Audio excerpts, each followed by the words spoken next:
जो माताएं बहन चाहती हैं कि हमारे पति की दीर्घायु हो, उन्हें कुछ श्रृंगारों का त्याग कभी नहीं करना चाहिए। ध्यान से सुने माताएं बहन, सौभाग्यवती माताएं बहन, इस बात को ध्यान से सुने। कभी भी सुहाग की इन चीजों का त्याग कभी नहीं करना चाहिए। इसमें हल्दी का प्रयोग कहीं ना कहीं देवियों को अपने अंग में करते रहना चाहिए, चाहे तिलक ही लगाएं। रोली का भी प्रयोग नित्य करना चाहिए। सिंदूर जितना ज्यादा हो सके उतना ज्यादा सिंदूर अपनी मांग में भरना चाहिए। काजल नित्य अपनी आंखों में लगाना चाहिए। शुभ लगता है पान भी, भगवान को प्रसाद लगाकर बीरा भी थोड़ी बहुत स्वीकार करनी चाहिए। मंगल सूत्र हमेशा धारण करना चाहिए। चोटी हमेशा गूंथते रहना चाहिए।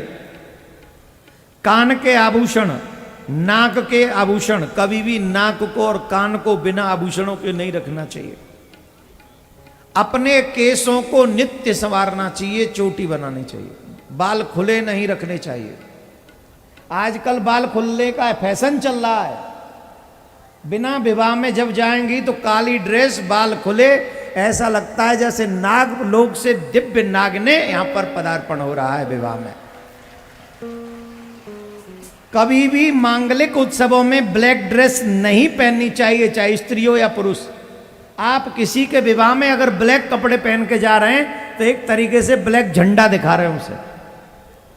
कभी भी नहीं, नो ब्लैक ड्रेस। और ऑलमोस्ट देखो भाई भी कोट ब्लैक ही पहन के जाते हैं शादियों में, ब्लैक ब्लू दोनों ही वर्जित। दूसरे, बाल खुले कभी भी करके किसी के उत्सव में, पूजा में, मंदिर में नहीं जाना चाहिए। चोटी गूंथ के रखनी चाहिए। केसों को संवारना चाहिए। इन सब आभूषणों को बड़े ध्यान से सौभाग्यवती माता बहनें जो धारण करती हैं, इनका जो ध्यान रखती हैं, उनके सुहाग की आयु दीर्घ होती है। 4-5 दिनों को छोड़कर अपने श्रृंगार पर पूरा विशेष ध्यान देना चाहिए।